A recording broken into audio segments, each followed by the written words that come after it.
Hey everybody, hope you guys are all doing okay. Welcome back to Let's Play Slay the Spire, where today I'm going to take you through a silent Ascension 19 run. This is going to be a post-commentary episode. In fact, before I even attempted this run, I sort of knew it was going to be post-commentary, so I didn't even bother attempting live commentary, and as you'll see at the end, that certainly proved to be the correct decision. Before we go in, I guess we'll just quickly recap the previous run. So just give me a moment so I can pull it up without spoiling any future runs that may or may not have occurred since this run happened. Alright, this was the previous run with the Ironclad. It was a heavy blade run. It was a decent-ish run. We took out the Time Eater in the end, but nearly died in the process. Took 74 damage, and notably, there was that one awful turn where, having put 4 slimes in our deck and reduced our draw by 1, there was one turn where we drew 3 slimes. Out of the 4 cards we drew, 3 of them were slimes, and at that point, I was about to crash out. I was about to just completely fall apart. If that final card hadn't been offering, I think I would have just uninstalled the game. I was not having it. I guess in that moment, I was basically channeling my inner John McEnroe. I saw that 3 slimes. I was like, you cannot be serious. You cannot be serious. And luckily, offering is such a powerful card that it helped us get some value out of that turn. I'm not sure if we could have won. Who the hell knows what would have happened. But you know what, we got through it.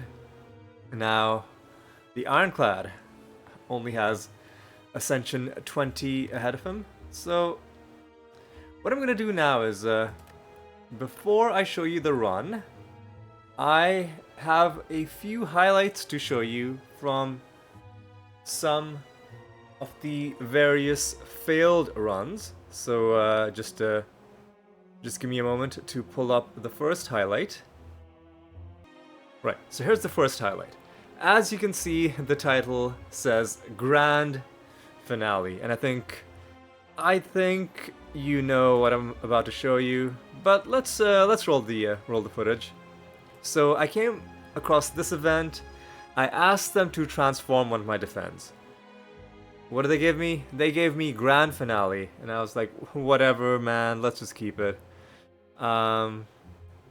Maybe it'll be useful in some fight, right? We'll see. It is conceivable that you can get with our deck with a 7 card draw, 1 card exhausts. There are ways to make it work. It would have been, you see me, it's like, it would have been useful in this fight, but I guess they had 1 HP anyway. But Grand Finale was not meant to be, but picking up 1 more card, and maybe Acrobatics can help us manipulate our draw. Then it was in this battle that the magic moment happened. Let's take a look. As you can see, right now we have only 5 cards in our draw. We've drawn everything else. That must mean logically, one of those 5 cards has to be Grand Finale. It cannot be anything but that. So the 1 more card that we picked up from the sentries helped the math work. And so now, for the first and probably only time in this whole series, this happens. You play Grand Finale, and to its credit, it's a really nice looking animation. It's just a shame that it is such a trash card otherwise. There's a couple more highlights that I have to show you. So again, give me a moment. Alright, this one, as you can see, the title says Final Relic. Now, we found almost every relic in the game. There was one relic missing, and the only information we had about that was it was an event relic. Now, I'm not going to spoil it. Some of you, anybody who's a Slay the Spire veteran will know, it's one of the most famous relics in the game, but I'll keep it a mystery until we see it on screen. So I came to this event, the Golden Idol event, and while normally I take the max HP, this time I opted to take a curse, because I'm like, maybe we'll find a way to remove a curse, right? And then I came to this event. This event where I'm like, hang on, I usually give them a strike or a defend, but now I have a curse to give to them. What happens if I give them a curse? And what they do is they are not happy. Let me remind a little bit so you can read the text. Let's get an instant replay on that. You give them... Well, first, remind ourselves what happens. With the other types of things you can give them, if you give them a common card, nothing happens. It's just a free card removal. You give them an uncommon card, they heal you to full. You give them a rare card, they heal you to full and raise your max HP. But that always brought up the question, what if you give them a curse? Well, usually when I find them, it's really early, and usually early I don't pick up curses. But this was one of those rare instances where I picked up an early curse and then ran into these guys. So now let's take a look at first what the text says. It says, you toss an offering. However, the spirits aren't happy that you offered a curse. The card fizzles out. The card fizzles a meek black... What? A meek black smoke? You receive something in return. And that something is this relic, Spirit Poop. And the description says, it's unpleasant. I don't think it does anything. I think all it does... I think it might reduce your score in the end, if you pick this up. So maybe there's some... For people who like high scores, maybe that has some relevance. But yeah, that was the last relic that we were missing. Now, we've taken a look at that. There's one more highlight to show you, so just give me a moment. Right. As you can see, the title here is Absurd Hexaghost Fight. So the context is, at some point, this is in the same run as the Spirit Poop. You can see it in my relic inventory on the top, just under my health. But later on in the same run, after a fight, I was offered Malaise as a reward. Pretty good card, and especially it's really good against Hexaghost. So I picked it up for that reason. And normally it just gives you the win against Hexaghost, but I had very, as you can see looking at my deck, very crap damage other than that. So I took Malaise into the final fight. Notice a couple other things. Notice I also have the Ancient Tea set. That is the third relic in the list after the Ring of the Snake and the depleted Niao's Lament. The Tea set is a relic that after every campfire, the next battle, you have 2 extra energy. So I went into this battle with 5 energy to begin with, and then I also had an energy potion which I drank to give myself 7 energy, and then I had Malaise in my starting hand, and upgraded Malaise no less. I upgraded it at some point, so this means that this boss is going to lose 8 strength. That is more strength than this guy has. That is more damage than he is capable of doing at the start. So I debuffed him, and now let's take a look at what happens. His turn 2, 0 times 6 damage. And you're like, okay, he's doing 0 damage. Surely you're gonna win, right? It'll be slow, but surely you're gonna win, right? Well, I only have dagger throws and like dagger spray and basic strikes and neutralize. I have no other way of doing damage. And the thing is, yes, it's true. His attacks aren't going to do damage, but he is going to add burns to your deck. And those burns are not strength-based damage sources. They will just do damage to you unless you can block them or you got some sort of way to remove them. So let me speed through this a little quickly. What this fight basically turned into, it turned into a battle of attrition where he's doing 0 damage, but adding burns into my inventory constantly. I have more than 0, but like not much more than 0. I've got crap damage, and I'm trying to chunk his health down while he's constantly filling my inventory with burns. And after the turn where all of his 6 fires light up, he, I think, gains strength after that. And certainly his burns get upgraded after that. So at this point, the burns are doing 4 damage each. And every time I end a turn with 1 or more of them in my inventory, they are capable of hitting me pretty hard. And he just keeps adding more and more of them. It was quite comical, but I've got to be honest, some of the just most fun I've had in this game.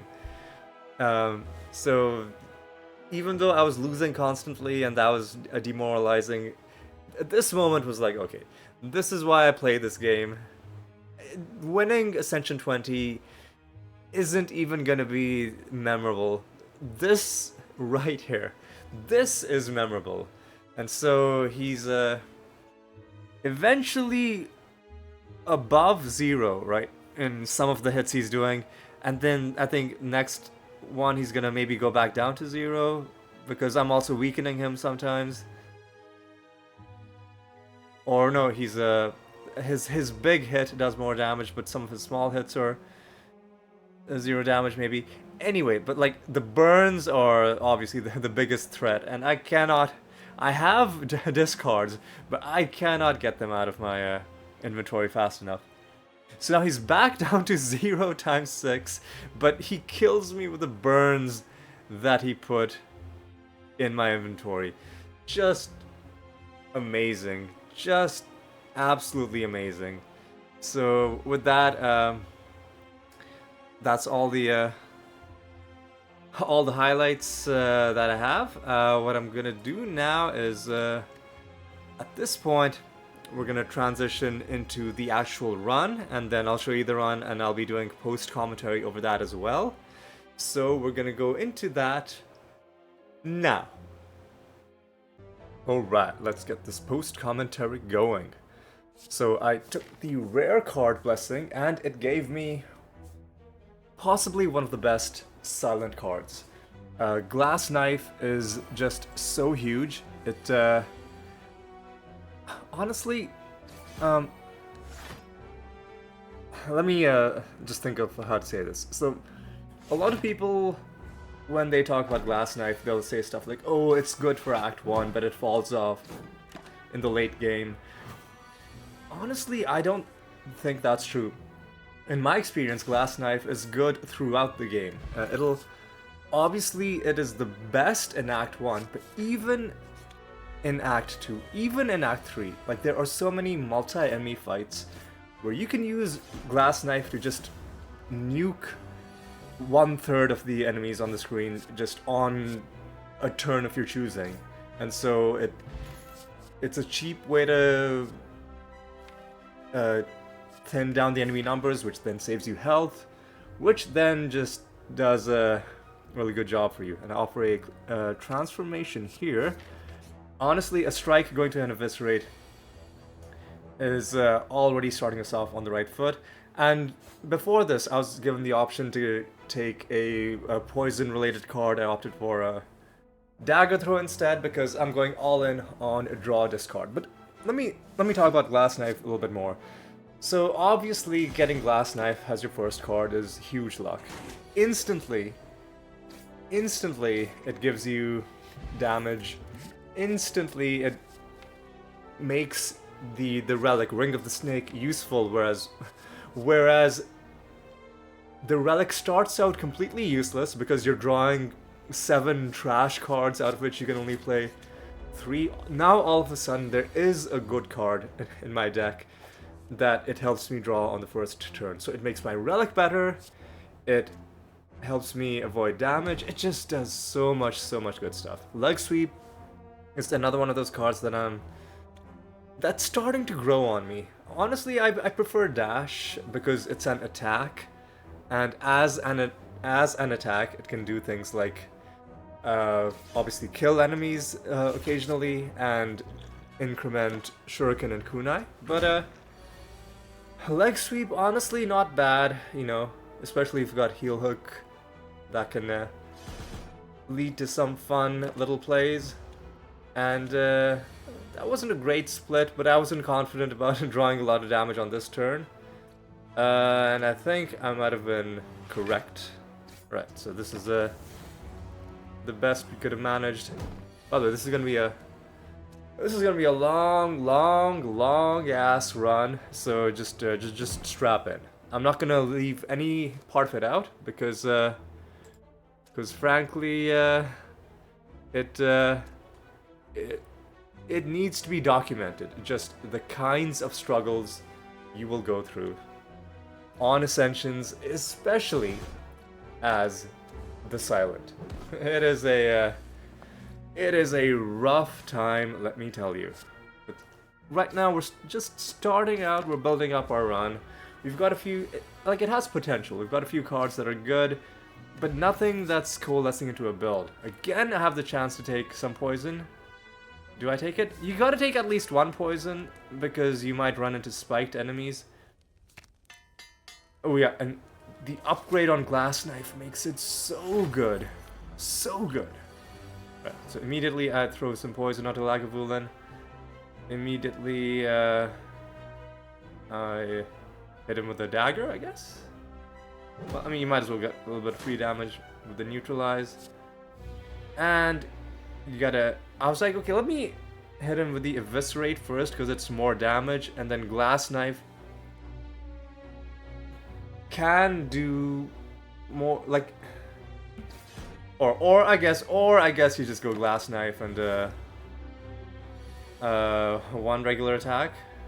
Now you gotta hit him with a Leg Sweep and 1 defend, and all of a sudden you're taking no damage against Lagavulin, which is almost unheard of as the Silent. This time, yeah, okay, we're taking 5 damage. Now we're into the turn where he's gonna be debuffing us, but instead of Leg Sweeping him, ooh, go for a triple attack. Spicy. Now though, we're in Struggle Town because we've lost dexterity, we've lost strength. But I'm like, okay, there's some stuff we can do. I give up my Survivor in order to do what? Honestly, watching this back, I don't know if this was the best way to fight this guy. Watching this back, I think maybe I should have restarted and tried again. But you know what? I took my lumps, we got through it, and I took Flying Knee, because it can... We've got some expensive cards. You play Flying Knee, and then suddenly next turn you can play 2 cost cards. It's pretty good. Pretty good. Now I raise Eviscerate. I just make it all round better. And Lantern is huge. One of the best. Now, Ring of the Snake helps you draw more, Lantern helps you do more. Turn 1 is now even more important. I upgraded Dagger Toke because I'm like, I'm probably just gonna do it every time. And now I could remove a card from my deck, but I was like, we've got a shop coming up. In fact, I think we might have just had a question mark that turned into a shop. And I'm like, okay, we've got some prepared. You know, that could lead us into draw, discard, Chemical X. If we find Skewer, could be pretty good. Then there's another thing. There's a rare card that gives you draw and energy for the next turn. Chemical X is really good with that as well. But you don't pick up a relic that's useless hoping you'll pick up something else later on, right? You gotta pick something that's useful right now. Piercing Whale, not that bad, but I'm like, do I want to spend money on it? It's a common card. I'll probably find some myself. So I was like, okay, at this point, I'll just remove something, you know, make my deck a little bit easier to navigate. And I was like, that's a lot of gold, that's a curse, but that can make the next act pretty good for us. Like these days, ooh, I guess I don't take the curse. These days I'm pretty, I guess maybe it's because we are so focused on attack damage that if... And I think that's the one that makes you weak. That if we made ourselves weak, it would be too much of a liability. Had I known there was a shop coming up, I might have taken the curse to remove something. Madness is a pretty good card to have. And yeah, Glass Knife just... Even without Glass Knife, we were killing him because we're doing pretty well. Corpse Explosion shows up now that I'm no longer... When I'm running poison, it never shows up. When I'm not running poison, 4 of them will show up. What a joke. But, you know what? That's okay. Against the slime boss, you should almost never rest, right? Because your goal is just don't take his slime crush and just go as hard as you can. Use the flex potion. Just bring him as low as possible. And you might be very low health by the time you finish. But, because you might be taking a couple hits from the junior slimes that he splits into. But in general, you should be pretty confident if you have an attack-focused build, especially if you have Flex Potion, especially if you got a Swift Potion as well. Now, at this point, I hit Madness to make Leg Sweep free. That was no accident. I was like, let me make my 2-cost card free. Unfortunately, couldn't hit Eviscerate with Madness. And keeping Madness in my deck, hoping to make Eviscerate free later on, would have been like too much of a gamble, right? Too much of a gamble. Let's make sure the audio is still good. All right, looks like good. Yeah, so I just went with. Hang on. Where's the preview projector? Right? That's how I go. That's how I go full screen. Sorry, I've some of the OBS interface options are just weirdly labeled. Like, I understand what they mean by preview projector, but can't you just colloquially say, oh, this is to make the preview full screen? I know, like, some people might want to project it as not full screen, but you know, this is not an OBS critique video. This is a Slay the Spire post commentary run video, right? And like, I could eat this damage, or I could just split him. Do I wanna take 18 damage? I was like, yeah, let's just split him. 10 health apiece. Even while we're weakened, shouldn't be that bad. The free leg sweep is just so good. The slimes, though, not so good. An eviscerate on the person in the back could split him, but instead we could just kill one of the people in the front. That's 18 damage. I mean, still decent turn. Now 3 of them are attacking. This is a dangerous situation we find ourselves in. One of them's dead. Okay. I can weaken the guy doing the most damage. I can do acrobatics hoping I draw something good. Which I do. Immediately regret it because there's really not much. So we're gonna probably just eat a bunch of damage. I'm like, if I'm gonna eat a bunch of damage, Might as well do a bunch of damage. At this point, I'm almost thinking about resetting the fight, but I'm like, okay, well, we'll be very low on health, but I think we can kill them. More slime, more slime, more slime. 2 of them are attacking. We've got 2 attacks of our own, though, so we should be able to take them out. Unfortunately, no eviscerate. It might already be in our discard. I haven't been keeping track.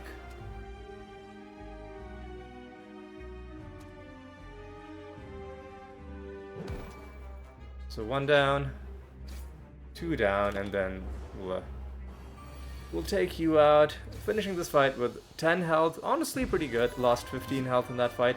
Doppelganger's pretty huge. Obviously, Wraith form is awesome. Doppelganger was the card I was thinking for the X cost. I'm pretty sure that would work with the Chemical X, right? If Whirlwind works, then that should also work. And at this point, I'm like, you know what? Runic Dome gives us energy, Cage gives us card removal, but Pandora's Box is so huge on the Silent because you have so many trash cards, so many chances for them to turn into something better, and this one Pandora's Box, ignore the grand finale, ignore the one trash card that it put into our deck, but almost single-handedly has handed us a draw discard synergy, right? There's some tacticians in there, there's a reflex in there, and I think there might even be a dagger throw. Just a lovely, lovely Pandora's Box. Against this person, I have no hesitation just negating the hex that she wants to put on us. Like, I could make you weak, I could hit Wraith form, but I could also do a bit of heal hook action, I could do some madness action, and hopefully madness hits eviscerate. Madness did hit eviscerate. Even more turn 1 damage. Grand finale, unfortunately, will be a dead draw for the remainder of this run, right up until we remove it. So, you know, I know what you're thinking, but Ollie, what if you draw it on a turn and then you play it? No, just don't even. Don't torture yourself. Just remove it. It's trash. You'll never make it work. The only way you make it work is if your entire build is built around it. And there's so many better things you could be doing with your life. Just don't do it. At this point, what should we do? We could hit you with some glass knife action. We could weaken you. All right, that's an option. Unfortunately, we don't have any persistent energy, right? So that's pretty bad. However, we're at the point where Wraith form is not necessarily a bad idea, because her health is low enough that we should be able to kill her. And I'm looking at this and like fucking grand finale, man. So I hit her with that. I was like, surely we can do 7 damage. Surely we can do 1 damage next turn, and indeed. Indeed. I'm like, okay, terror's pretty good. We are an attack-focused build. And you know, just go ahead and take it. And at this point I'm thinking, let me see what the card transformations give us. If I can transform Grand Finale and one more thing, like maybe Envenom.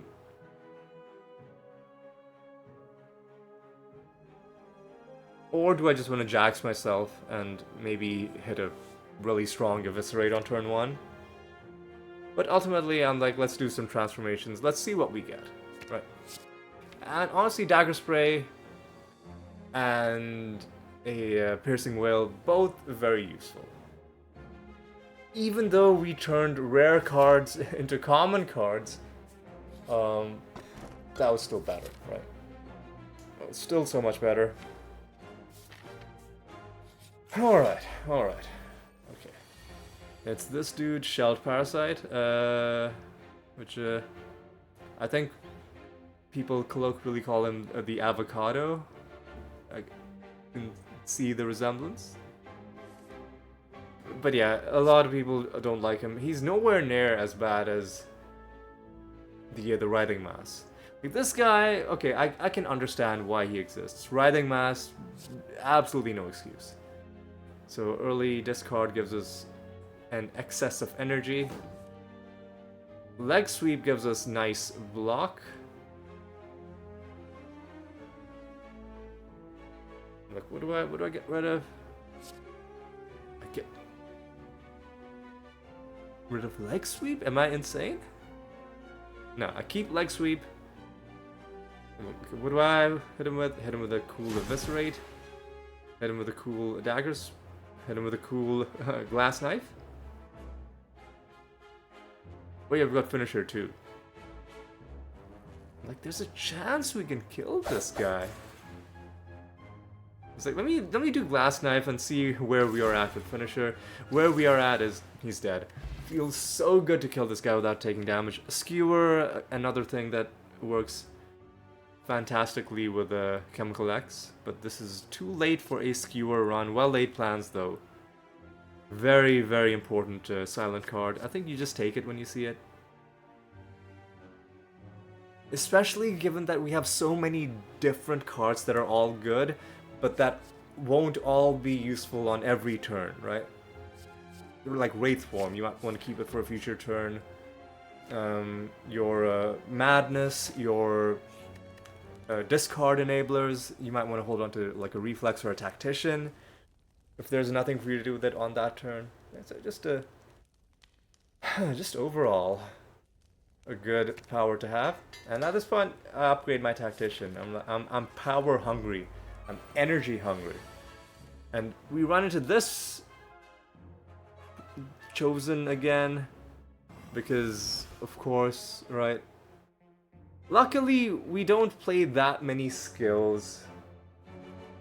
Yeah, we do them. We do have a draw discard thing going on, but our main source of attack is not our skills. Our main source of attack is our damage. So I'm like, is there a way to kill her? So that's 36 damage. Just go for it. Eviscerate as well.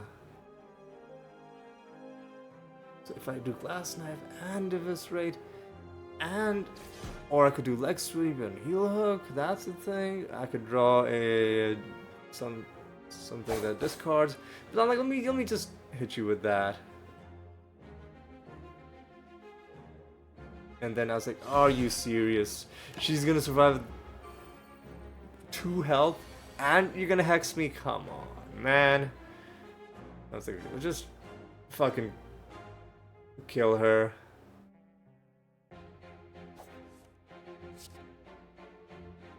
I was like, should we just do Wraith Form? Just do Wraith Form. I was like, let's just do Wraith Form, then we'll kill her with the Neutralize. Hit our friend with the Deadly Poison. Or well-laid plans. Or, like, you know, you shouldn't be struggling that much in this fight. But the daisies go into your draw pile, and the fewer things you have in your draw pile, the worse it gets for you. Luckily, we're doing mostly okay. Alright, we got through this fight. And 48 out of 66 health is a decent place to be in on floor 24. And so what do we get here? Deflect is pretty good. Another Piercing Wail is a decent option. Deflect is nice, but I think only if we had a Footwork or Kunai or something like that. Now you could... There's almost too many things that need upgrading. So we would ideally want to upgrade every single chance we get. Reflex helps us draw back to the things we need. I'm going to be skipping elites, obviously. Bag of Prep. Huge. Huge. Alright. Now let's see.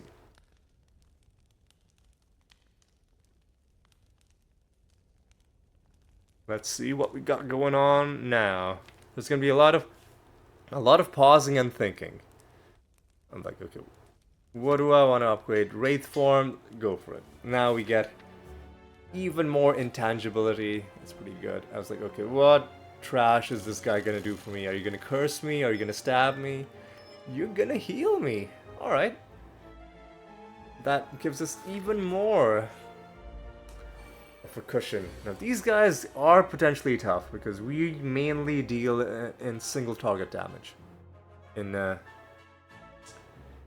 this build, right? It's a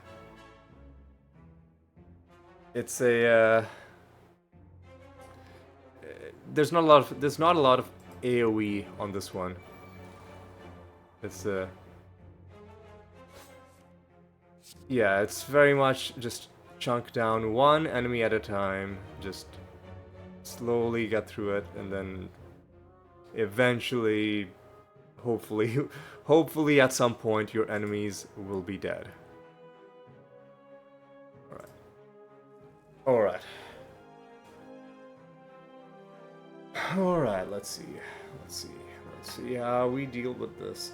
A lot of these things I'm not gonna be able to offer any like super insightful commentary on, cause it's just gonna be like, oh yeah, there's this fight. Now we just gotta do this fight. Because one thing I can do is I can look at what the enemy is doing, what I'm doing, and seeing if I'm doing the correct thing after the fact. Because there were a couple fights where I felt like I made mistakes. And if I made mistakes, it's probably because I've been doing so many silent runs that you get mentally fatigued by the end of it. Speaking of fatigue, I've been like holding back the urge to yawn. All of a sudden, I have the overpowering urge to take a nap. I'm doing this post commentary. It's like nearly 4 in the afternoon. It would be a horrible time to take a nap because it's gonna be like 5 by the time I'm done. Honestly, I'm tempted to just take a nap. Should I just take a nap right now? Come back and finish the post commentary later. Nah, son. Nah. Let's power through it.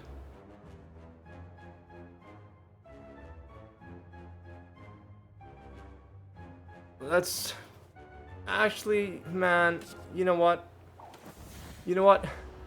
I think I am gonna take a nap or have some coffee or something, because I'm like I don't know what's going on. All of a sudden my eyelids just got so heavy.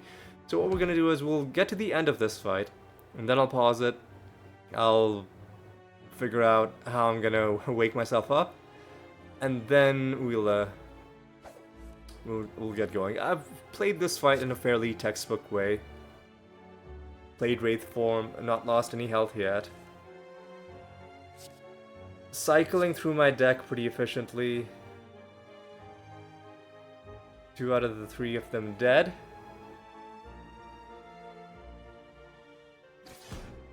Well, spoke a bit prematurely, but basically, you know what I meant.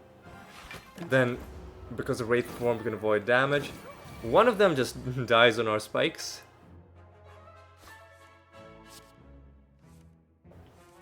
And yep, this is why I love draw discard. Even when you're not doing, even if all you're doing is drawing and discarding, there's something oddly just satisfying about it. Alright, so that's this fight done, and footwork honestly is a pretty good thing to pick up. I think you gotta just take it. You would never not take footwork. I guess. So, alright, whatever.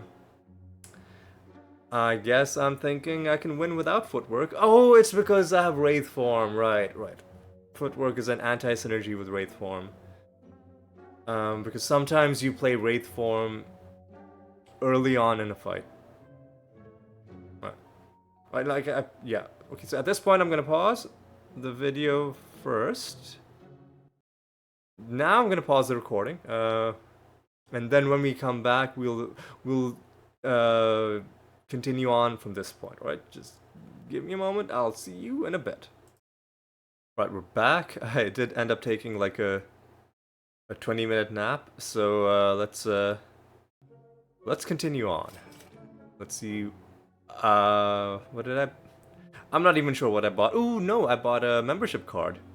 Huge pickup. If it's like halfway or less, or I guess even deep into Act 2, I think membership card is still a good pickup in terms of what it has the potential to do for you. That's pretty good. Especially if there's nothing else you need to buy, right? Even this late into the game, I think membership card is nice because not only, listen, it's not just that you'll be able to buy good relics, it'll also make card removals cheaper.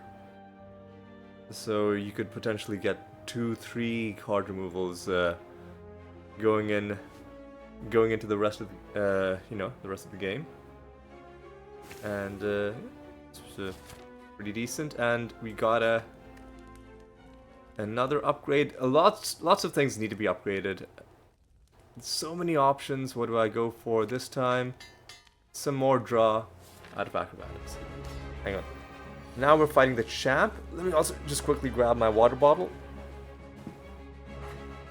Yeah. All right. So now this fight is gonna be rough. I'm gonna be restarting this fight so many times that by the end of it, all of the sound effects and all of the music are gonna be non-functional. I've encountered this weird glitch with the game where if you save and quit, eventually all of the game's sounds stop working. And this fight, this run has so much potential. Like, we have Wraith form, we've got a few good things. We just need like a little bit of glue to bring our, something that just ties our, different cards that are individually good into a good build. And it starts with taking out the champ. We have potentially 2 turns of invulnerability. Unfortunately, we have no scaling other than a tiny bit of poison. We can do lots of damage with Eviscerate, with Heal Hook. Not with Heal Hook, with Eviscerate, with Finisher.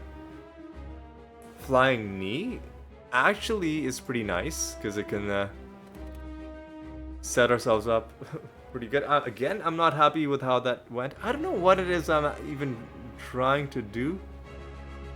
So, we get rid of Tactician, okay. We apply... Apparently I'm all... yeah. Apparently I'm just really trying to do something very specific and failing somehow. Okay, so upgraded Dagger Throw. First Terror, then the Dagger Throw, just to do the most damage. Then the Leg Sweep, I guess. Now we are avoiding damage on the first turn. Piercing Wail, you gotta save it for a better use, I think. Unless you just want to exhaust it and you think it's gonna help you. It's way too early for Wraith form. Keep him weakened for a little bit longer. Flying Knee to set yourself up for the future. A bit of poison, a little bit of damage, and then 5 attacks played with Finisher. Plus the vulnerability gives us pretty decent damage. 100 damage on turn 1 is pretty good. Now I want to do something very specific. I want to make acrobatics free. But I'm like, if I discard Reflex, it's gonna bring in more cards, but maybe I can just play those. And I was like, okay, this is perfect. I'll play Glass Knife. And then out of acrobatics and Eviscerate, no matter what gets made free, it's gonna be good. It's Eviscerate, actually. Which is even better, because now I do not have to discard. I can just play Eviscerate as soon as it comes up. Right. I don't know what I'm upset about. But by this point, all of the game sounds have stopped working. So, again, hit him with that. What am I? What? Yeah. All I remember is that I had to reset this fight a bunch of times. I don't know what I was upset about that second time. So Wraith Form showed up. I don't really need it, I don't think. Hit him with a flying knee. Hit him with a finisher. So far, the opening turn is like we wanted it to be. Maybe you just play Wraith Form and exhaust it, or maybe you don't. So what am I trying to do? Okay, this is... Okay, so now... Maybe I just really wanted to make acrobatics free. So I'm like... discarding well-laid plans and glass knife. And then I'm like, I'll make one of my acrobatics free. I make the unupgraded Okay, that's what I wanted to do. Now one of the acrobatics is free. And now I've drawn Eviscerate. It's free for this one turn. Heel Hook is free. Wraith Form, we don't really need it. Just play the Eviscerate. Okay. Yeah, now all of the game's sounds are just gone. But I guess I really wanted something other than Eviscerate to become free, because Eviscerate can be made free by discarding other things. You just play the well-laid plans. It's useful, and you get it out of the pool. Get rid of the poison, maybe. Oh, no, yeah, get rid of the Wraith Form because we're not playing it yet. Hit him with a glass knife. Or a poison. Save the glass knife for later. I guess I hit him with a poison. Right. Discard the glass knife. Or yeah, just keep the glass knife. Right. We can retain cards. Right. Hit him with a bit of that. Discard the reflex. Hit him with some weakness. Hit him with another one of those. Hopefully drawing into Eviscerate at some point. Don't need Piercing Will yet. That's okay. Let's see what we can do. We got the free acrobatics. Getting rid of leg sweep. I'm getting rid of all my defense. Okay. Okay. This is some interesting stuff. Okay, but I know I'm gonna be drawing the tactician. Yeah, that's exactly the tactician and the eviscerate are both coming up pretty soon. And I know I'll get even more draw. Alright, so this is shaping up to be a big turn. Alright. So, making room by playing the Eviscerate. He's down to under 200, I think, at this point. Yep. Finisher is also getting pretty good. Now, discard both of those. Gives me a really good turn. Heel Hook gives me some more draw. That gives me some more draw.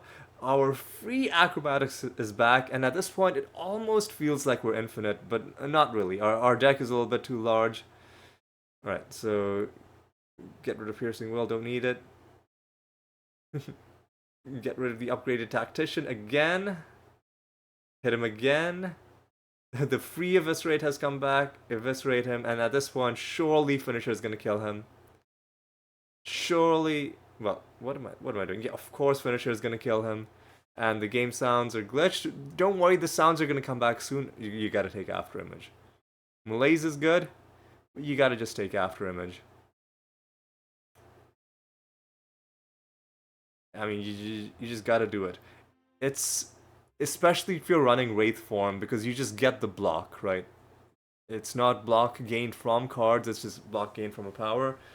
And, I guess I went for Orrery to transform cards? Or am I just looking at my deck trying to figure out what it is that I want? I guess we'll just take a look at our... There's going to be a lot of pausing and thinking. Out of these options, I think Slaver's Collar is pretty good. Helps you out in elite fights. You don't really need Runic Pyramid, because then well-laid plans is pointless. And like Runic Pyramid with a large deck is really frightening, because your hand might just fill up with cards that you're never gonna play. I do take Runic Pyramid, is that the correct option? I don't think that's... I feel like that surely is not the right choice. Anyway, what I did was I restarted the game to get the sound effects back, and that one put me back in this option, and this time I take the Astrolabe. Sorry, I might have called it Orrery earlier. It's the Astrolabe. Like, what would I transform? What would I transform? I'm like, I can get rid of Neutralize. Don't really need that so much. Don't really need the Survivor. I mean, Neutralize is nice, but only if you've got some kunai shuriken action going on. And like, what's the last thing that we don't really play that much? Heel hook. Like, let's get rid of the whole heel hook synergy. We've got a lot of those, but I was like, maybe if we can just get rid of all of them and just run with a really small deck. And of course, Time Eater. Of course it's gonna be Time Eater when you've got your draw, discard game running. Of course it's gonna be this guy. But, you know, we'll see how we do. We've got a bit of gold, we've got membership card.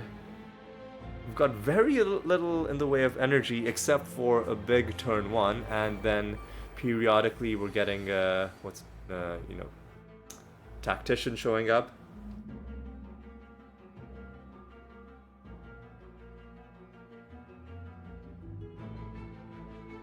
Alright, let's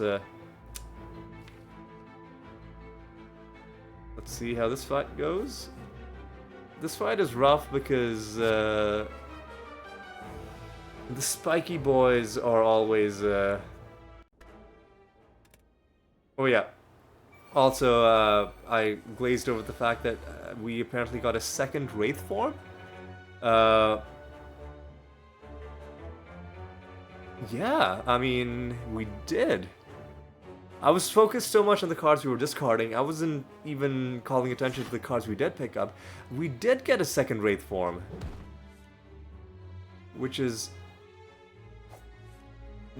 game winning, but I'm like, okay, this is potentially game winning, especially against Time Eater. Against any boss, but especially against that guy. You can just laugh in the face of him ending your turn and gaining strength. But you still have to play things correctly, right? So there are still some changes we'd like to make to our deck. Knowing what we know now about what lies... Excuse me. About what lies ahead of us at the end of this run. Let me quickly take a sip of water. Alright. That's our incoming draw.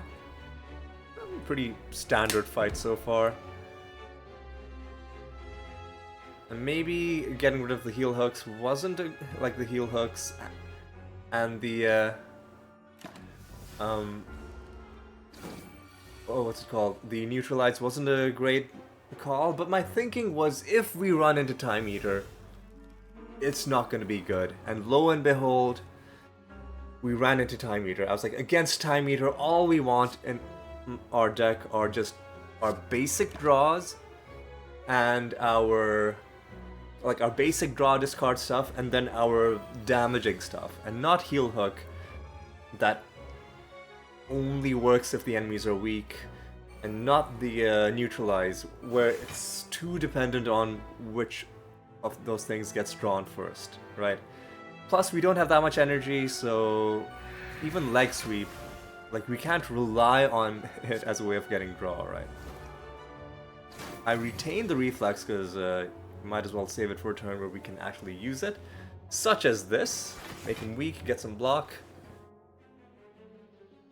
Maybe do some acrobatics on the tactician. See what we can do.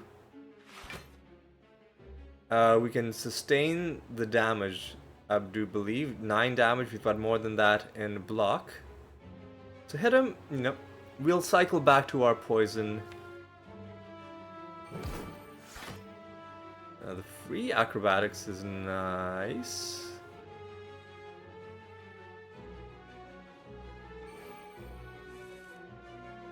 Get rid of the tactician. Get the energy.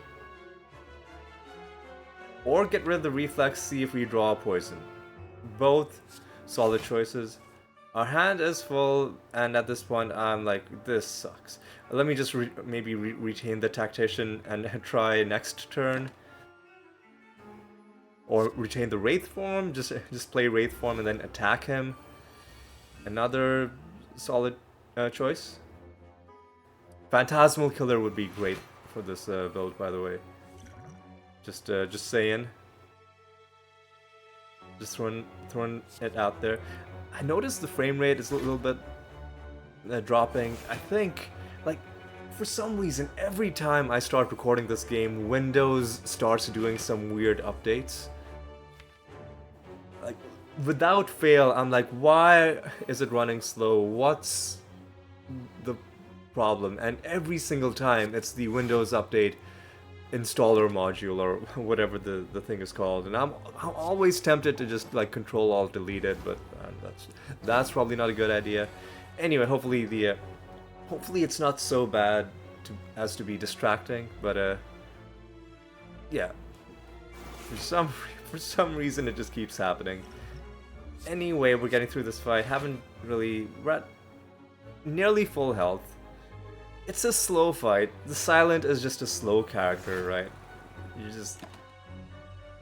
You just gotta live with it. And this guy's gonna be dead. So, you know what?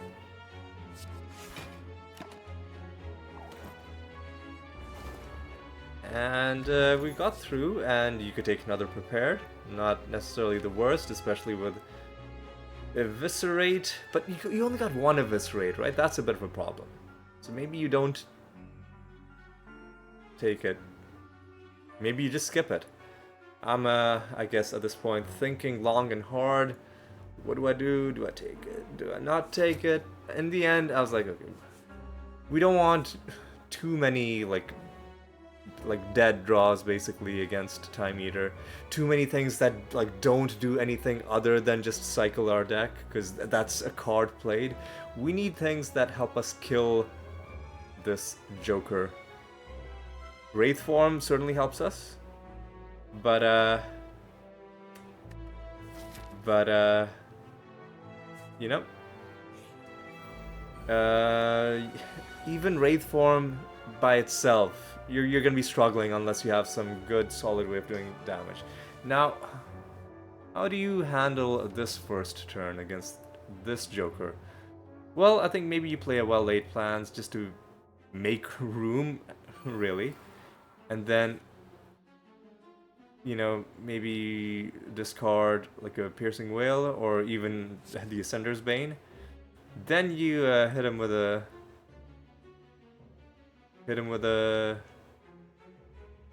Prepared. Get rid of the Piercing Will and the Tactician. I should have probably gotten rid of the Piercing Will and the Reflex, seen what else we could draw.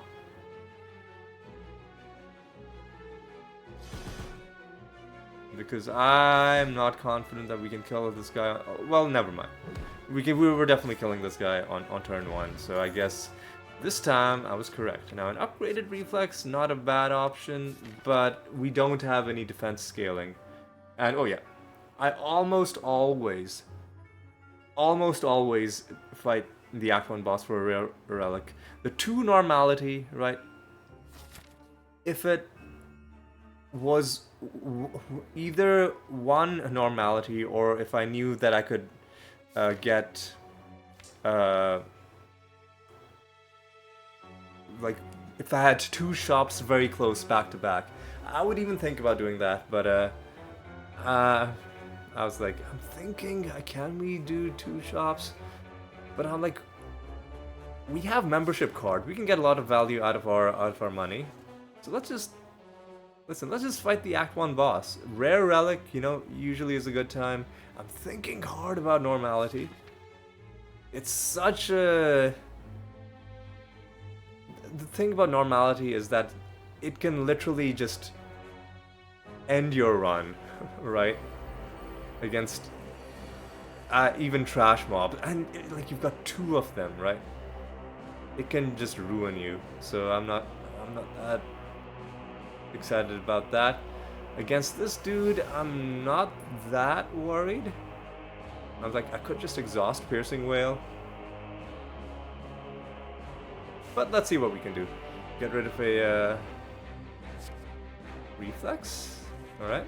See what sort of draw discard we can get. And unfortunately, this is a trash first turn. So I just play the after image. The well-laid plans. And I'm like, well, shit. All of our... I even just get exhaust the Piercing Wail because I'm like, we're just gonna probably Wraith form this battle. Retain the Tactician, probably. For our draw discard. Or a Wraith form. Interesting. So I keep the Wraith form. What am I thinking? I'm thinking... I'm looking at my draw that's coming in. I'm like, we've got 2 Wraith forms. I was like, what if we just Wraith form right now? We can't play anything else other than the Prepared, which I will play just to cycle back. And now, retaining the Acrobatics, we're cycling back around. Hit him with the Terror. Acrobatics, it's kind of looking a little bit dicey. Looking a little rough. Getting rid of the glass knife. I'm really trying to get my Tactician, and finally it shows up. The Reflex shows up as well. The Eviscerate was what I was looking for. That's our big damage. Puts him into sleep mode. We can damage him some more with the Dagger Throw.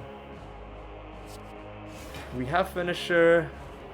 How many attacks have we played? Well, we can play more attacks by doing this. Finisher's up to 3 attacks. We can do double Finisher. He isn't weak, so Heal Hook isn't gonna do anything. But we can do another Prepare. Get rid of Reflex. And Wraith form, I guess. Oh, Eviscerate is back. Gotta love it. Double Finisher at this point is seeming tempting.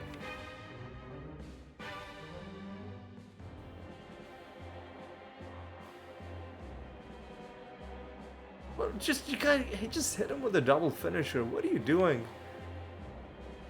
Like legs, just hit him with the double Finisher, dude. Just what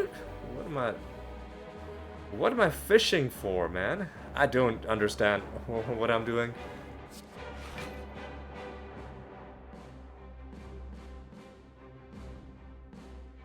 Because I've got it. I think I've forgotten that I've removed Neutralize from my deck.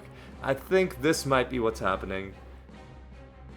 Is that I started removing that little subplot in our deck about making the enemy weak and then drawing stuff by hitting them with Heal Hook.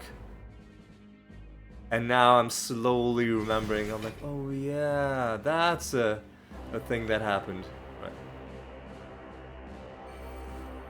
I mean, against all odds, we're stretching this turn out even more.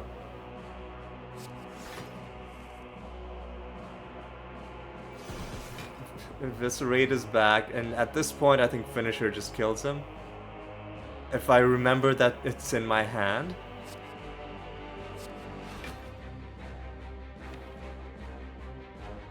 Like, Finisher will kill him. It 100% will kill him.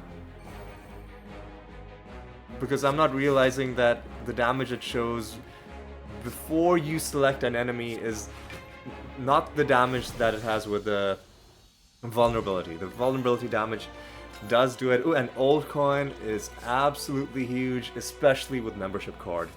Tremendous stuff. Blade Dance, in another lifetime, could have been a good pickup. Not really not really my jam in this deck.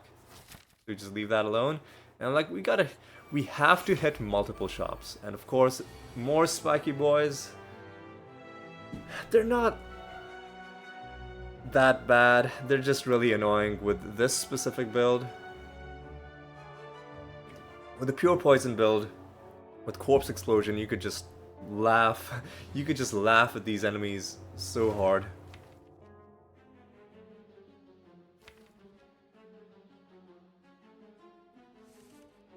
Because even though the guy in the back is invulnerable to poison, he is not invulnerable to corpse explosion damage.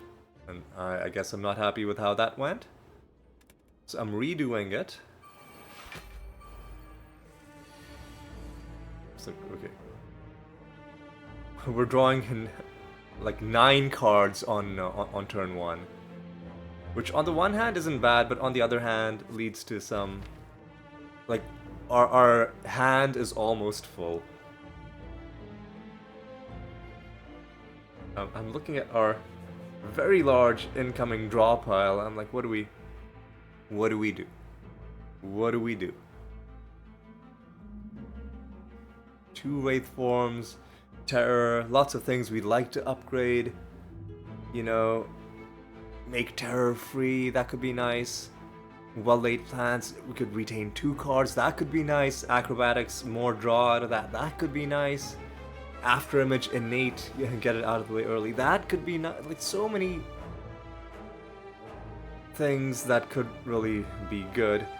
Almost to the point where when we took the Mind Bloom option to fight the boss, like just taking the thing that upgrades all your cards could have been just a could have been a really good choice, but ultimately what we ended up getting, old coin, I think is a little bit. It's like we didn't know then that that's what we would get, but it's a little bit nicer. What am I retaining? Acrobatics, nice. Hopefully we get some discard enablers. We do. Tactician has shown up. Wraith form has shown up. We are in Wraith form already.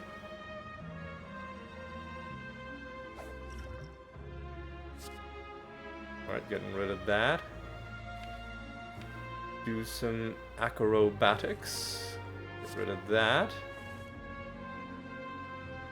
Do a prepared. My hand is full. Get rid of some of this trash.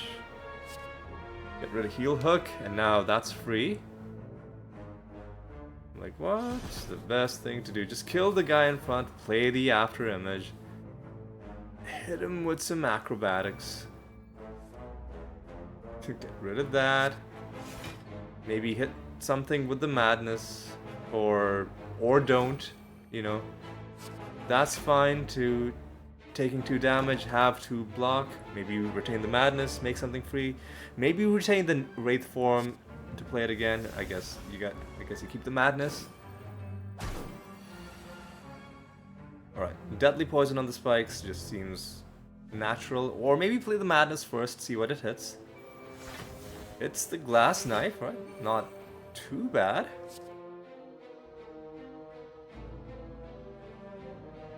Just get rid of the heal hook. Don't need it. Don't need it. Hit the guy in the back. Do a bit of that. Eviscerate the guy in the back. The sooner we can get rid of him, the simpler the fight becomes.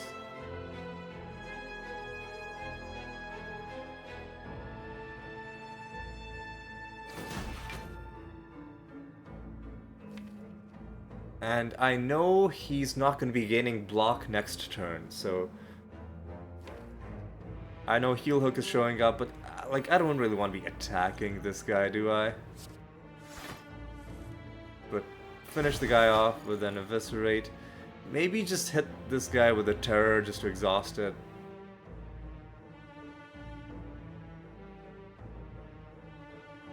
We are intangible, so I could even attack him with a finisher. Might not have been a bad idea, but I always forget that intangible even applies to Thorns damage. So I think I've definitely forgotten that intangibility also applies to Thorns damage. And the way I'm playing this, I'm thinking I need way more block than what I actually have.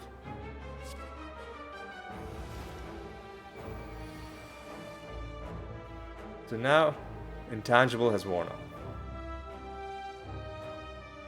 Which is why I should have done more damage to him in the previous turn. Which is also why we gotta do it like this. Just use up the piercing wail. That way he's only going to be doing 1 damage instead of whatever he's doing. Glass knife is a bad idea with no intangible. And I'm like, I could kill him, but let's just retain the tactician maybe. He's taking like decent damage. Just play the Wraith form. You could glass knife him to death.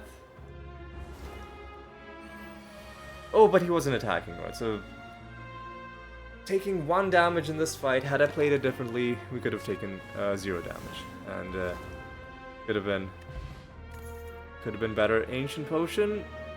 What do we have left that Ancient Potion could work on? I don't think Snecko shows up here at this point. Skewer could have been nice, again, in a different lifetime, but don't really need it. Don't really need it. And a shop, finally. I'm like, okay, what do we get? Anchor helps us out. Stops us from potentially taking damage. Trip could be good. Card removals, obviously.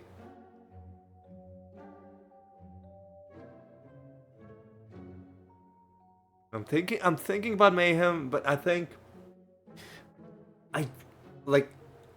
I don't think, in my opinion, it should only count cards against the time meter. It should only count cards that you have actively played. It shouldn't count duplication potion cards. It shouldn't count like anything that I don't know, maybe it doesn't work, but I found that I think duplication potion does increment the time meters thing twice. I don't know. It's like his mechanics are just not fun, or not great. You know what? Let me look up the time meter while I decide what to do in this shop.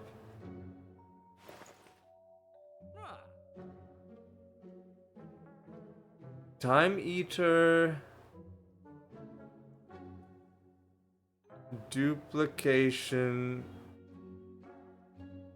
potion. Does it count as 2 cards played?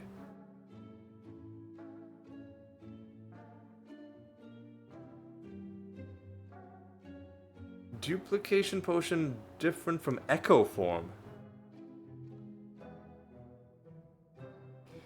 I just use the potion, then echo form, then a block card. The block didn't play twice. Okay, well, no, well that's something else. Does duplication potion count towards the Velvet Choker's card limit?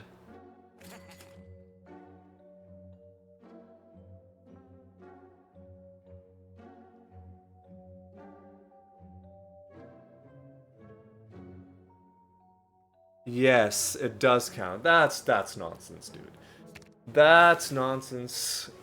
It should only count cards that you've...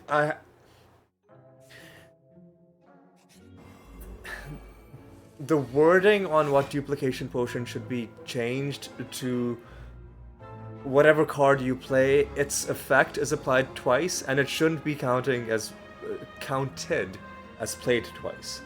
Yes, that would hurt Panache, things like Panache, but not that much. It would hurt Shuriken and Kunai by reducing that by 1, but ultimately, Like there's almost no point to even taking a dupe potion into the time meter fight. I mean, there's some case to be made if you have a really powerful like 200 damage attack. How often is that gonna happen? Well, it's happened once in the series, I think, with an Ironclad run. I went in with like, I brought him down to like 200 or something health, and then hit him with a dupe potion on Whirlwind. It shouldn't increment card counters. Is my opinion. Because like, how often are dupe potions even showing up? Not that often. So it should be your just reward for getting a dupe potion and taking it to the time eater, that you get a free play that doesn't count. Otherwise, like, it's like everything about this boss is like, it's precision engineered to remove as much fun out of the game as possible. Ugh, hideous. Anyway. Let's get through the giant head. Let me see how far we are through. We've got about another half hour to go. So this run ain't over yet, boys. We've got the giant head to get through. Not a straightforward fight, because we don't have scaling damage. He basically gives you scaling damage by virtue of his innate ability, but we don't scale ourselves. It's a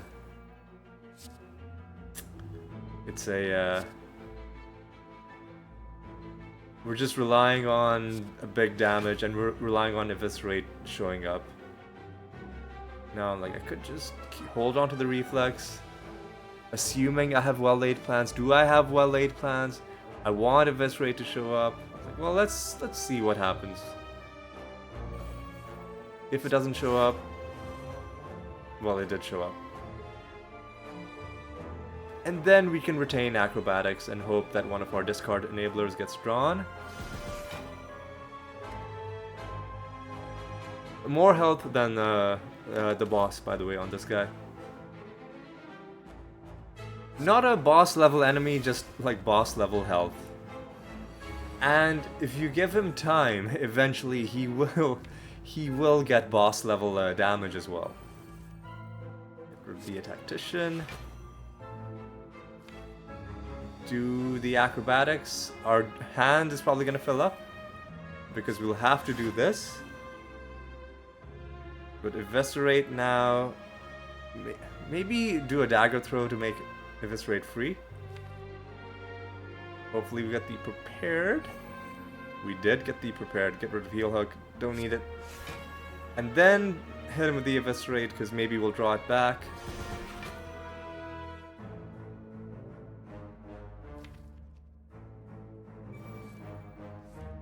Well, no, but we got the reflex. And we can hit him with a double finisher, but we've only played 2 attacks. Ooh, we did get Eviscerate to cycle back. He's now under half health. Slowly he's getting a... We could just play Wraith form and end our turn, but I'm like, let's try and keep cycling Eviscerate back as much as we can. As much as we can. Get rid of heal hook. Do the dagger throw before the acrobatics, probably. I'm looking at my draw, I'm like, okay, I'll just hit the tactician, I guess. Now do the acrobatics. Our hand is gonna fill up, but we are gonna draw Eviscerate again. I'm pretty sure. More card removals would definitely help. Like, if we didn't have so many heal hooks bouncing around. Get rid of leg sweep, don't need it. Play the Eviscerate. He's down to about 100 health. Draw even more cards. Heal Hook, don't really need it. Maybe hit him with a... Maybe check to see how the finishers are doing. 29 damage, even though we're weakened. Get rid of that. And use the weak acrobatics to do that, then hit him with another Eviscerate. And now surely you got the means to kill him. Yes, you do. Courier is great, because we've got enough gold to get some good action going on. Dupe Potion is interesting. Sorry, a Distilled Chaos Potion is interesting. But ultimately, I want to take double strength into the Time Eater fight. Just to make Eviscerate as strong as humanly possible. And what do we upgrade? You can do Madness, make it free. Terror, make it free. I hit the Terror. Because Madness, energy-wise, pays for itself. Terror, on the other hand, can show up in an awkward hand and you know, not being able to play it. But just play the Madness. Maybe it'll hit a Wraith form. Like, whatever it hits, other than Piercing Wail, could be pretty good. But let's see. Let's see what I... Honestly, I'm not sure what I would do. Looking back at this. Let's see what decision I did make. Well-laid plans could be pretty good. Early Wraith form is what I decide on, and well-laid plans, just to set ourselves up. And Madness hitting Finisher is huge. Because I'm like, you can do Glass Knife a Finisher. Or you can fish for some stuff. So this is the last thing we will play is Vulnerable. And sometimes there is even cause to play like a zero cost attack that does no damage if you have Shuriken and Kunai, right? Because it can give you some pretty good stuff. After Image is nice just to get done. We could just play another Wraith form, but let's see what else we can do. Get some reflex action going on, get rid of that, make Eviscerate free, and now all of a sudden you are feeling pretty bad. Now what do we want to do? I think you want to hit one of those, get a little bit of draw action going on. We've got 4 things in our draw, one of them will give us energy, so and Acrobatics is a good idea. Playing the Finisher just to make some space, I guess. Now what we can do is we can use the free Finisher to just kill somebody. Kill one of these clowns. Or you can do the Acrobatics, see what we draw. Almost guaranteed to draw some really good stuff. It could be one of the discard enablers, or it could be the Eviscerate, or it could be both. Why not both? Why not indeed? Alright. Again, a slow fight, because our damage actually isn't great. Our defense is top-notch. Damage... defense is S+. Damage is, I would say, B-, maybe even C+.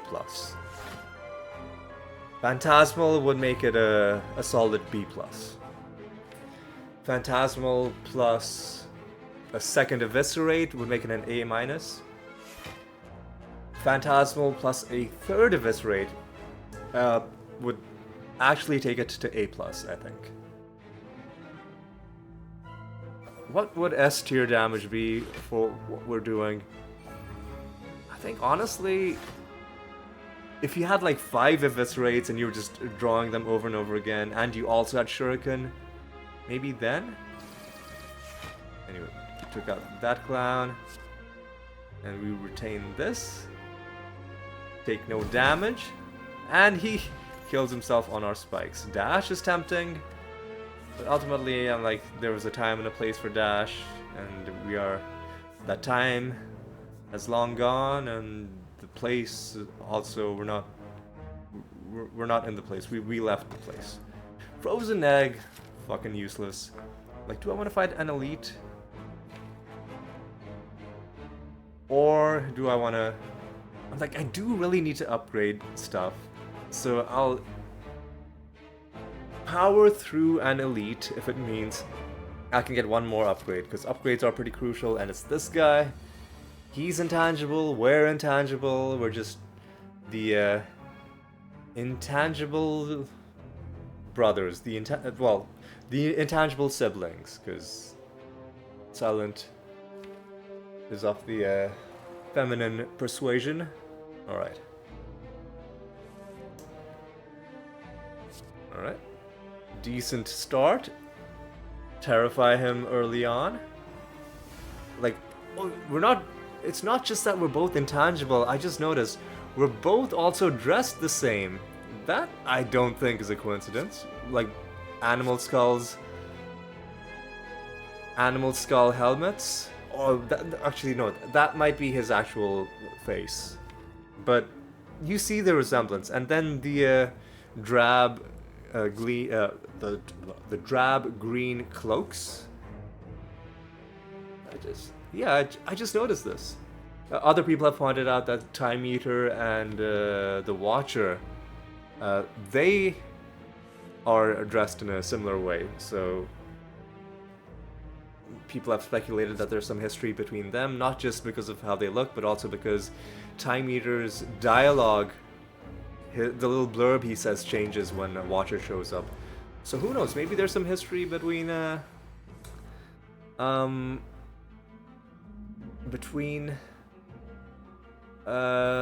Silent and this guy. But no, he's intangible, we're intangible. Just all around. Maybe just play Piercing Will and exhaust it. Or just... I would have exhausted the Piercing Will, honestly.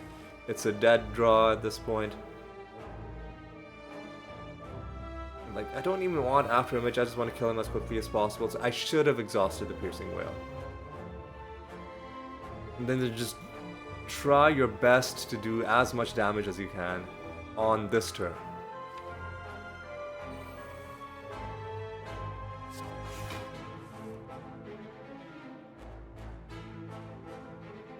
I'm like, what can we do? Madness has hit acrobatics. That's actually kind of huge. Kind of huge.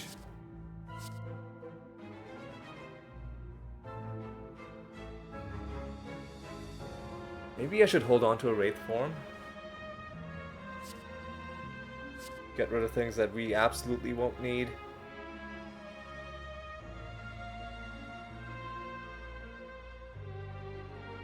Confirm, yeah. This seems fine. Play the free Eviscerate. He's down to under 100 health. Play the free Acrobatics, see what we draw. Discard the Reflex, see what else we can get. Because it could be something that helps, even though our hand is gonna fill up. But it's the Tactician and we can't do anything with it. Well, you gotta look at your hand, see are there any... Ooh. Or just keep the Wraith form, I guess. Cause he's gonna be intangible this turn anyway, so there's no point trying to damage him. Just hit him with the Wraith form, retain the Eviscerate, I think is what I would do. Play the Prepared. What am I trying to do? I'm just wasting like good draw. I guess I wanted to play a few cards to make sure that I didn't take damage, but that's short-sighted. Just take the 3 damage, and then the next turn you're better at killing him. I'm retaining Piercing Wail. I'm not happy with how I've played this. I'll be honest with you guys. Alright. Now we gotta start getting rid of the 5 burns that he adds. So unnecessary. for him to have that, right? Like 4 burns, even 4 burns would have been horrible, but like a little bit more reasonable. And again, we're not going to be able to kill him. Maybe if I'd played the previous, if I hadn't been so scared about taking the 3 damage on the 1 turn, we could have been killing this guy on this turn. You just retain the reflex. You've got a couple more turns of intangibility. In fact, no, this is our last turn of intangibility, so we have to kill him next turn. So I guess I'm putting poison on him, or what am I even thinking? Yeah, I botched this a little bit by hitting him for 1 damage each. I mean, his health is low enough that even doing 1 damage each can get him pretty far down, to the point where it'll feel more feasible to kill him next turn. But he's added a lot of trash to our deck, though.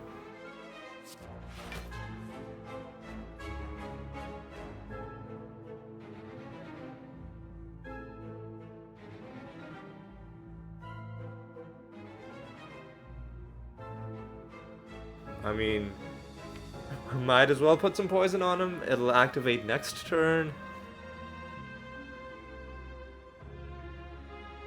Hit him for another 1 damage. See what we draw. Yeah, that 1 turn where I was so worried about the 3 damage, that kind of ruined everything.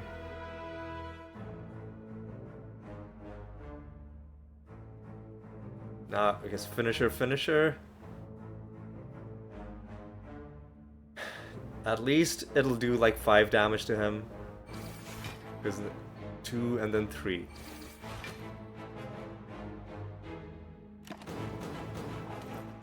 We're still not taking damage. Retaining glass knife, okay. He's still vulnerable.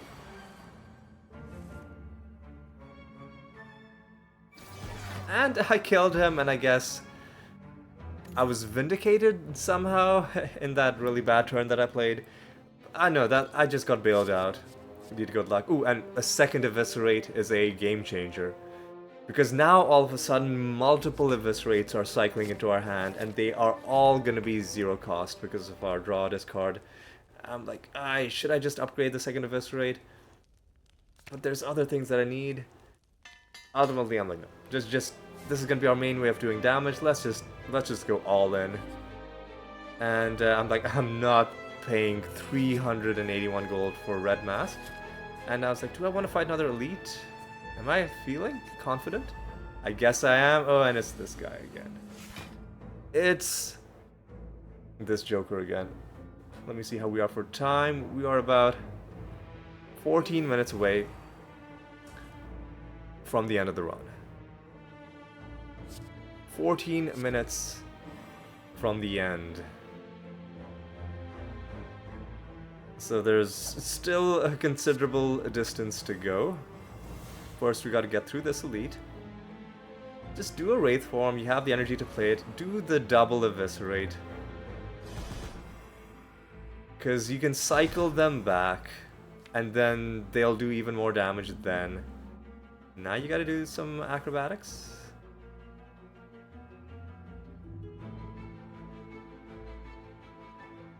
Maybe get rid of the Wraith form.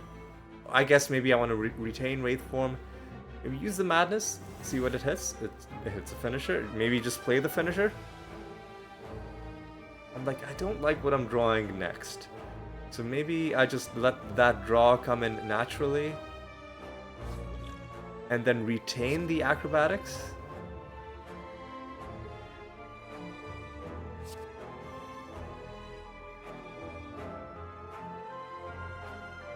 That's a cool 72 damage. Ooh, yeah, no, you gotta retain the acrobatics. Then, what do you do now? I think you just gotta do some acrobatics.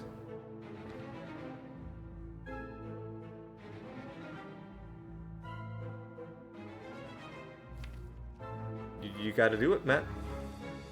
Gives us reflex, which is gonna fill up our hand. And now we have no more discard, which really sucks.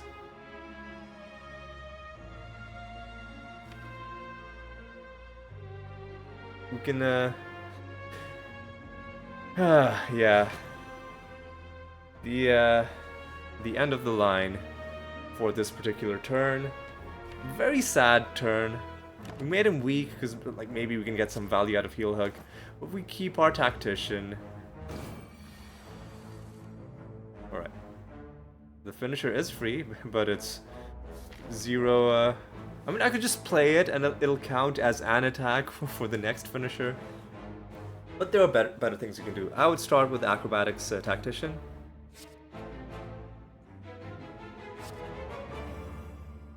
Or, you know, or that works too. Eviscerate is soon gonna become free. You play the Eviscerate. You play the other Eviscerate as well. You Dagger Throw on the Tactician. That is what I would do.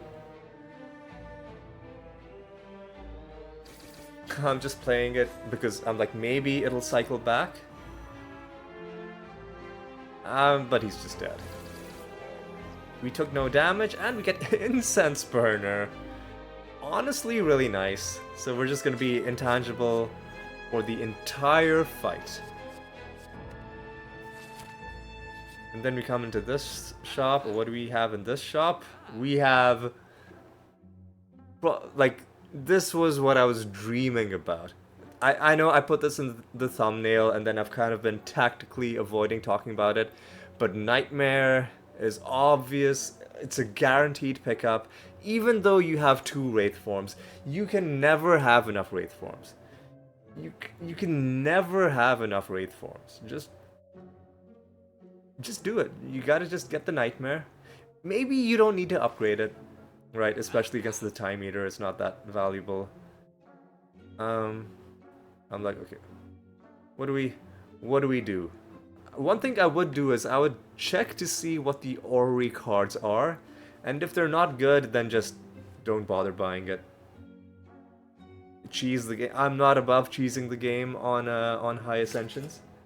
So immediately, you know, Nightmare has to be what you pick up.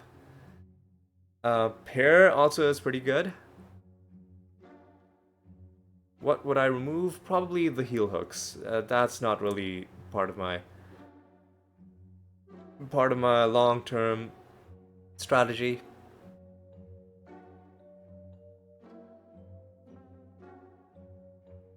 But let's see what I do. Let's see what I do. I think I might have checked the Orrery to see what it's gonna give us. Just out of curiosity. Even though I knew I was probably not gonna keep it.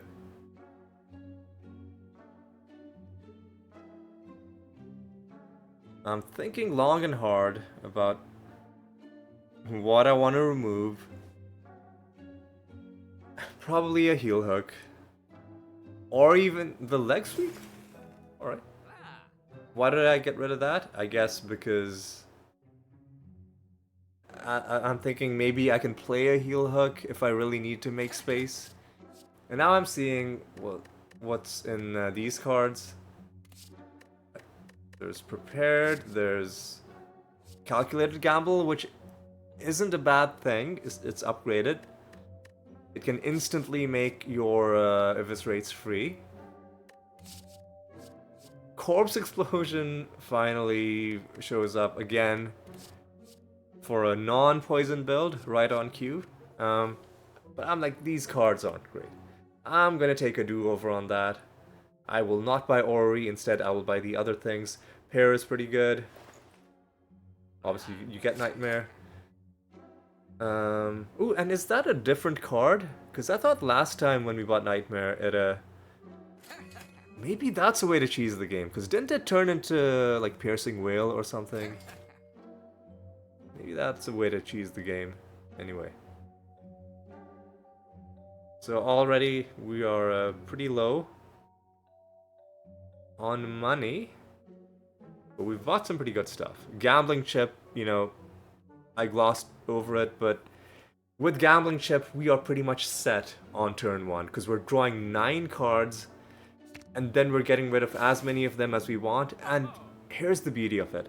The cards you get rid of with Gambling Chip, I'm pretty sure count as discards for the purposes of Eviscerate. So that's just a brilliant pickup. And having supported that small business, we are now going into the final fight with full health. One thing to upgrade, what are we gonna do? Nightmare to make it free? Oh, sorry, make it slightly cheaper. After Image to make it innate, maybe? Might not be bad. Or maybe I'm thinking we'll just play After Image whenever it shows up. Acrobatics for the draw, well-laid plans for the double retention. Might not be bad, especially if we are multiplying our Wraith forms like we hope to. So that's what I go for. I don't think there were any like wrong options there, but I picked the one that felt the most interesting. So what do we want to replace with Gambling Chip?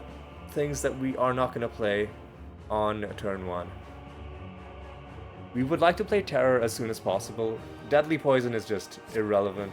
Get it out of here. Glass Knife, don't care. Ascender's Bane, whatever. Madness can hang around for a bit, I guess.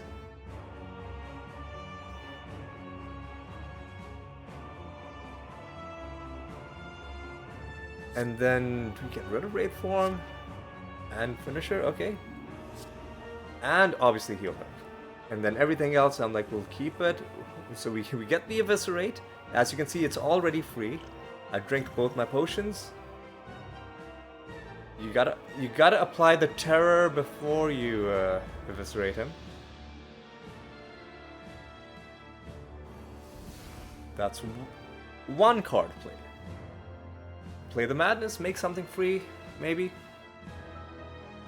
But the reason we have so much energy on turn 1 is because we have the Lantern, and we have the Tea set. The Tea set gives you more energy after Campfire, the Lantern gives you more energy on turn 1, and the boss will always be after a Campfire, so you always get that +2, and you know, the turn 1, that's just for every battle regardless. That's 3 cards played. Now if we have Nightmare and Wraith Form, so we could do this right now, right? Play the well-laid plans, do the Nightmare on the Wraith Form, just get it done early, right? Exhaust this, give yourself Wraith Forms.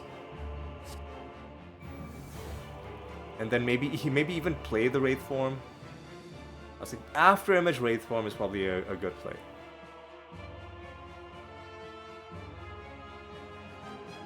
And then that's a solid turn 1.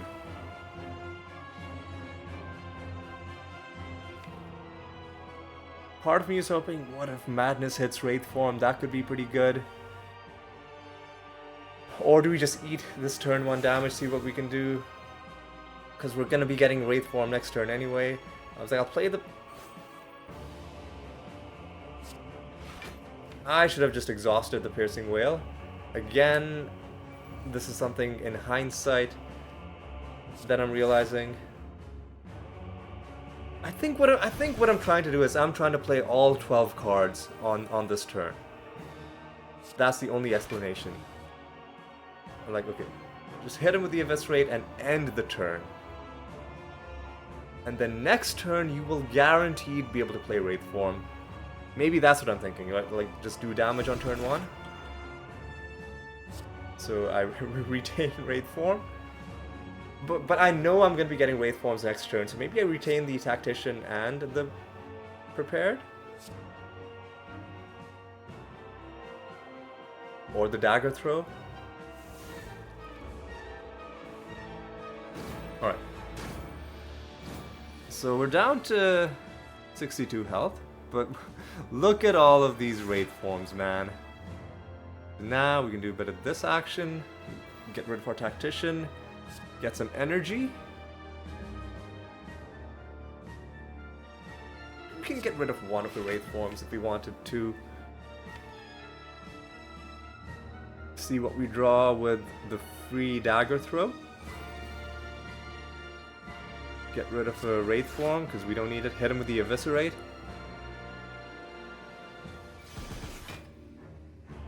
And maybe do some acrobatics, see what else we can do.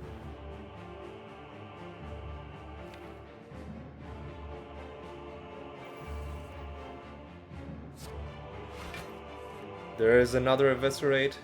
He's getting pretty low on health, but I don't know if we can kill him before this turn ends. We know he's gonna be healing next turn, so we are on a bit of a deadline. But at this point, like, listen, if you've gotten Nightmare Wraith form and you had 2 Wraith forms to begin with, then, you know, then obviously you're gonna be winning the run. Then obviously you're gonna be winning the run, even with him putting slimes into our deck. We've got 5 more cards to play. We do know he's healing this turn, right? So we've got to figure out how are we gonna kill him. Is it gonna be possible to kill him in 4 cards? So that's 54.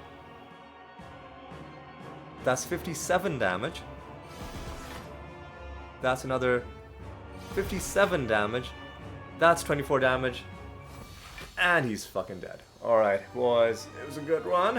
It was a good run. Really enjoyed it. And I think pretty soon we're going to be wrapping up this section of the post-commentary, and then I'll be showing you the... just doing some recap at the end. What a run, eh? Man. What a freaking run that was. Now, obviously, in the thumbnail, I put what happened in the run, right? Because I don't want to, like, string people along, you know, click. I guess it's not clickbait if it's true. It did happen. We did genuinely get Nightmare and Wraith form. And so you just gotta go with the most important detail, you know? It's, my journalistic integrity means a lot to me. I gotta give you guys the most important news.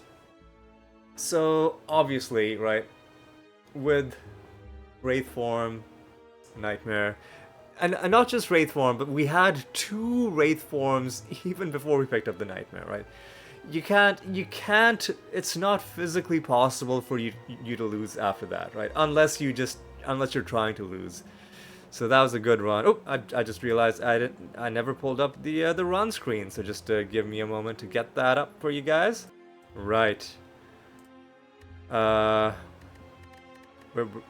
Wraith form. Where is it? Nightmare. Is it yeah? Oh yeah, both of them are rare cards. 4 rare cards in this deck. And some pretty awesome uncommon cards as well. Both Tactician and Reflex. Some awesome attack-based damage as well, coming out of Eviscerate and Finisher. Terror synergizing perfectly. Well-laid plans. Very, very, very important silent card. In almost every silent build, you sort of need something like this. Yeah, Piercing Wail was helpful intermittently. Madness, every once in a while, hit something really awesome like Eviscerate or Finisher or Acrobatics. You can manipulate that a little bit as well based on getting rid of the other cards and making sure only the card you want to take down to 0 is in your hand. And yeah, it was really good. But one thing I'll mention is, yes, we can spend a long time extolling the virtues of Wraith form and Nightmare. But one card that I really want to highlight, like I highlighted it during the post commentary, gonna highlight it again, Glass Knife. Because a lot of people say, oh yeah, Glass Knife is awesome, but it falls off after the early game. But in my opinion, doing a burst of 24 guaranteed damage, like, do you know how hard it is to get flechettes to do 24 damage? Like what kind of a like a very specific kind of deck that you need, and you can just on command do 24 damage. Now its damage does drop off, but what this allows you to do is even deep into the game, even into like Act 3, this can help you when you get into a multi-enemy fight, just completely kill one whole extra enemy on turn 1 than what you otherwise would have been able to do.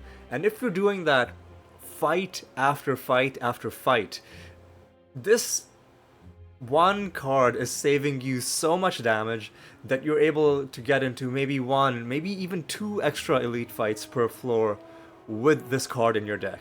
Now the mistake people are making when they're downgrading it is, I think what they're imagining is they're imagining the final boss fight, and they'll be like, yeah, you know, you can do like 100, like 70 or 80 damage with Glass Knife, but then it becomes it's not a great damage proposition. You have other cards that you'll use when you need to output 400 damage, and that's what they're thinking, right? They're thinking, okay, if I can't kill the boss with this card, then it's not, you know, then it's an Act 1 item, and you know it's like a C minus, you know, in Act 3 or whatever people are saying.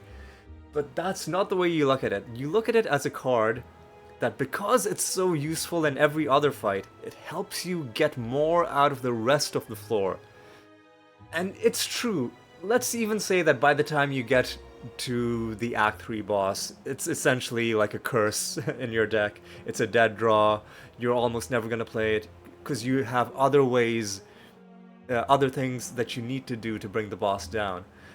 But if you consider everything that you were able to get because of this card that you wouldn't have been able to get if this card wasn't in your inventory, up to and including the fights in Act 3, the non-elite fights. Even some of the elite fights like Reptomancer, this could be such a huge card for like giving you some breathing space in the early turns. Honestly, this might be my favorite silent card. Like, I like it even more than Wraithform Nightmare. Yeah, I mean everybody loves Wraithform Nightmare, but cards where all they let you do is survive are fine. But like cards that kill the enemy, cards that actually do something to the enemy, I really appreciate those. It's why when I play as the Defect, like, yeah, I'll take Glacier Capacitor because I want to win, but my heart will always be with Claw because that takes the enemy down and it's a lot of fun. And getting this card as our reward from now just completely changed the entire complexion of the run, because all of a sudden Ring of the Snake is useless. So unlike the other two characters whose starting relics are immediately useful, Ring of the Snake is useless to you until you get a useful card into your deck. And you might not get a useful card after the first fight. You might not get a useful card after the second fight. You might be 3 fights into the game and all you found is just trash that doesn't do anything for you. And then you just you run into Lagavulin and you cry. So not only is this a good card, but this single-handedly made Ring of the Snake worth it, because now, I might have mentioned this during the run as well, all of a sudden you have a card where you're like, oh yeah, I really want to draw this, and the 2 extra draw at the beginning helps you do it. Right? I really want this card at the start of combat to knock out the pesky, troublesome enemy before they become an issue. Just an awesome card. just love it so much. After Image, obviously, you know, pretty good fight. It's going to be crucial against the Heart when we do Ascension 20, but let's not even let's not even think about that. Let's just be happy at how we succeeded with this 23 card deck, and yeah, pretty happy. Didn't take that much damage against any of the bosses. Obviously, by the time we had Wraith form, and especially by the time we had Wraith form Nightmare, it was pretty over for these guys. But yeah, the old coin and the courier going into the shop was also awesome. One thing I noticed with the courier is that there's a potential exploit where the item that replaces the item you buy, it seems like you can... Normally things are not manipulable by saving and quitting. The same thing will happen every time, but I went back into the footage and I did check. The first time when I bought Nightmare, it gave a Piercing Wail. The second time, bought the same card, it gave a Blade Dance. So maybe you can game that to get, like, keep resetting over and over and over again until the game gives you the exact card you need. If I had known that that was a thing, I would have... like, if I had noticed in real time that that was a thing, I would have made the game give me a third Eviscerate. Or maybe even another finisher. Or something. But that would have been only if I was really desperate, right? Because this was an already one run by that point. Anyway, this is a long video. There were a lot of highlights at the beginning, a lot of unpacking to do at the end as well, because there's some stuff I want to mention. You know, my love letter to Glass Knife that I had to read out to you guys. But I think now it's time to call it good. And next time we're going to be attempting to take out Ascension 19 with the Defect, and hopefully this time I will not fail to record it. Hopefully this time you guys will see the glory firsthand. So I hope you enjoyed. This run. I certainly did. It was a long time coming. Oh, by the way, one thing. Just give me a moment. I don't know if I showed this earlier, but I'll show it right at the end. Just give me a moment.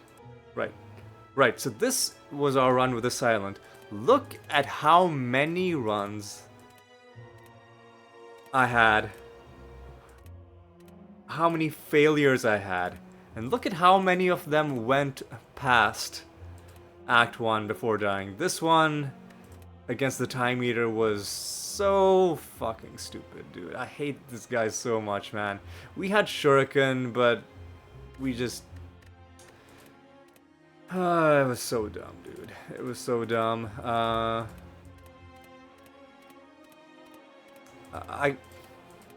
Yeah. So much failure. This character is just not balanced properly. I know the best players in the world have like a 70% win rate with the Silent. But, man, it's just... The things you have to do, like the contortions you have to do in battles, just to... The order in which you do things, just to save 4 damage in one fight. Like, it's just not fun playing that way. It's just not fun. I know if I... if I played optimally, I would do better, but the things that people do to play optimally, I just don't enjoy playing that way. I enjoy putting together my build. I'm not super rigid about what, like following a specific build archetype, but I want the flow of my play to be natural and to not have to do, like, to have to open up a fucking spreadsheet on every single turn to figure out what the optimal path is.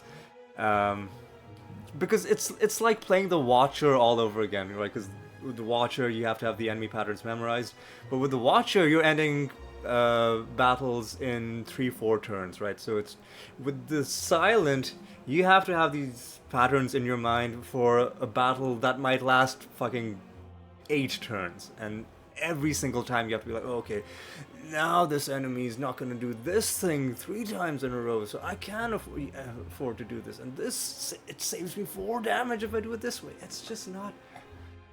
Nobody likes playing that way, except for weirdos. I'm just gonna come out and say it. It's, if you like playing the way that you need to play to have a high win rate with the Silent, you're not a normal person. I'm not saying you're a bad person, just that you're not a normal person. Here's another run that went all the way to the Act 3 boss before getting killed. This one was with Velvet Choker. That was obviously never gonna work, especially with a draw discard build. And then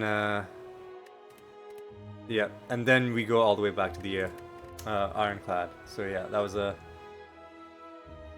a lot. So now I'm gonna call it good. I'm gonna say thank you so much for watching.